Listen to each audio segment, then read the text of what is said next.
میں کبھی کبھی ذوق تھا کسی وقت میں خوشبو بلکہ یہ نہیں کہنا کہ میں بابا جی نے ہی اس پاس لایا استعمال کرتا تھا اچھی.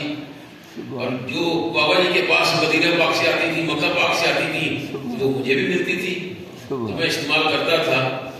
ابھی الحمدللہ لیکن وہ ذوق نہیں رہا پہلے تھا کیونکہ اب وہ بس میں نے پچھلے دنوں ربیع شریف میں لاہور سے خوشبو منگوائی.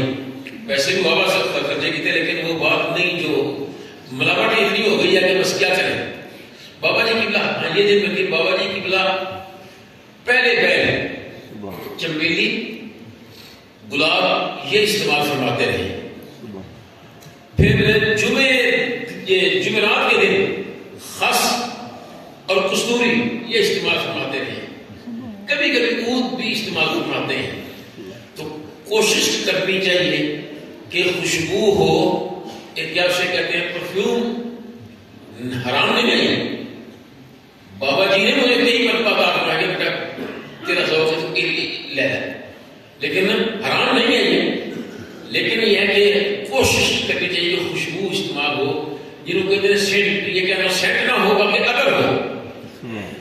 بابا جی فرمان لکھ رہے ہیں کہ ایک نیک صالح مرد تھا.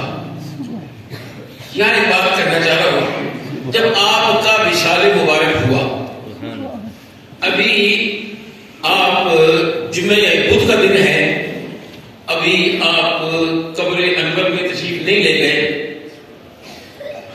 حاجی محمد امجد صاحب میرے بابا جی کی بلا کے دوست تھے. حاجی محمد انور صاحب یہ ان کے بیٹے ہیں.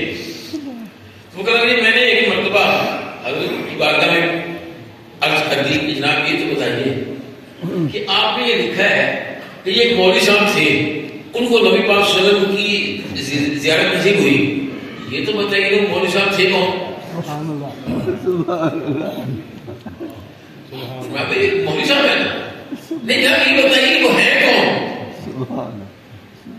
اب یہ فرمائیں کہ وہ مولوی صاحب فلاں ہے نہ آپ کو اور بات بس یہی کہ بھائی ہے مولوی صاحب. اب وہ حاجی امجد صاحب کہہ رہے ہیں کہ میں نے اس کی جنابی مینو تو انج لگتا ہے تسی ہو. یہ بات سن کے آپ نے چھوٹے کمرے میں تشریف لے گئے.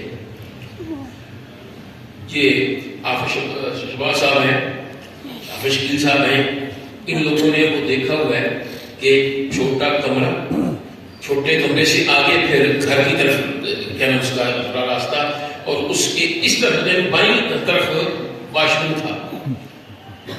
بابا جی چھوٹے کمرے میں تشریف لے گئے. آپ نے غسل کیا کپڑے بدلے آئے اور آتے ہی فرمایا ہاں امجد انجی ہے. سرکار دو عالم وسلم کا نام پاک آپ کی خواب بھی بیان کرنا ہو تو بابا جی قبلہ پہلے غسل فرماتے اور پھر کپڑے تبدیل فرماتے پھر سرکار